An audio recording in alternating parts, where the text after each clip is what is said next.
And you started early in the industry. You said that you started as a fan, but you started early, like way back in 1965 and 66 and so on and so forth. So what were you a fan of, and who were you a fan of at the time?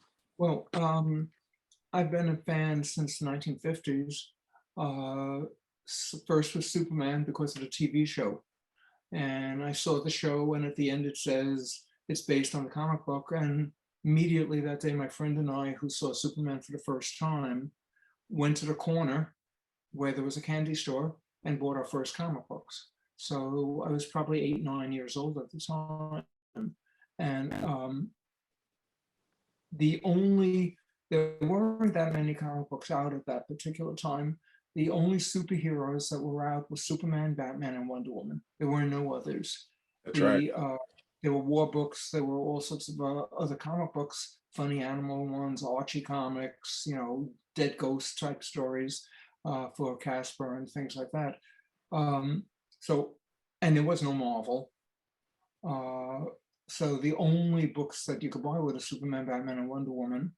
And their ancillary titles. Superman had Superman Action Comics, Superboy, Lois Lane had a comic, Jimmy Olsen had a comic, Batman also had a half dozen books, Wonder Woman just had the one. So yeah, those were the books that I read, and then got into the science fiction comics, Strange Adventures, Mystery in Space, things of that sort. Still no Marvel. So there weren't any things. Marvel didn't come into being until like 1960. That's right. That's right. And I had already been reading comics for 5, 6, 7 years.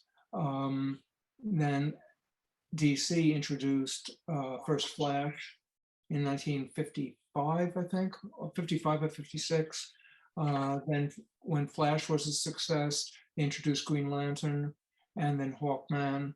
And the Atom, it was all of those characters coming back. And then Marvel joined the fray and started coming up with all their books as well. And then I was hooked.